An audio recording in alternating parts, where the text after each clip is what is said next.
Hi, I wanted to do a quick video on installing the smart turn system,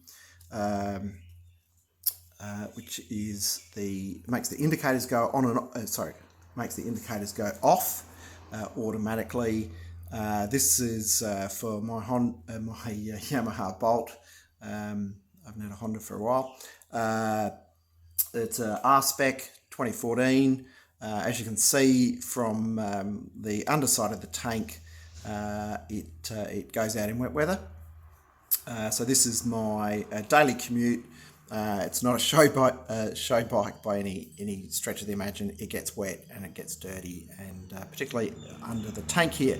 So you can see here where we're looking is just to the left of the ignition switch.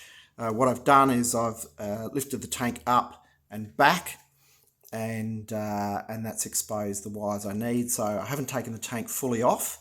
I did originally unplug the fuel lines, but I found that's not necessary. You can pull the tank back and just push it aside a little bit. So the wiring that we're after is this harness here, and this harness has just come from in here under these wires. So just to the left of your ignition switch, you can see there's a little button here. Unfortunately, that's right in the back there. And so you've got to kind of press that button as you wiggle this out. Once you've got it out, you've got the wiring harness that you need. You can see here I've already cut the wires. STS give you a great set of instructions here that tell you which wires go to which. So that's dead easy. So you can see I've basically cut the existing wires from up here and down here. My number one suggestion, apart from not taking the tank, would be to maybe cut the wires up more towards your headlight. Give yourself a bit of room to move. I've cut them too close to the harness, and that's causing me a little bit of issues. It's a little bit tight in there. What I've done is you need to find some power. So I've picked the power that's going to the horn. It's in the same harness, so it was easy. I stuffed it up because I cut this wire by mistake, but you can see that's already wired up. Now this is the first thing that's causing me problems because this is a slip-on, it's slipping off too easily. And when it's all jammed up in there, I'm finding that wire's slipping off. The other problem that I've had is very similar. You need to find yourself a ground, and if you look right under here, I've grabbed this wire here, which is also for the horn, and I've grabbed the ground there for the horn. Again, that's another slip-on, and again, that's the one that's slipping off. So my solution for this is I'm just going to use electrical tape. I'm going to bind it in nice and tight so it can't slip out, and then push everything in.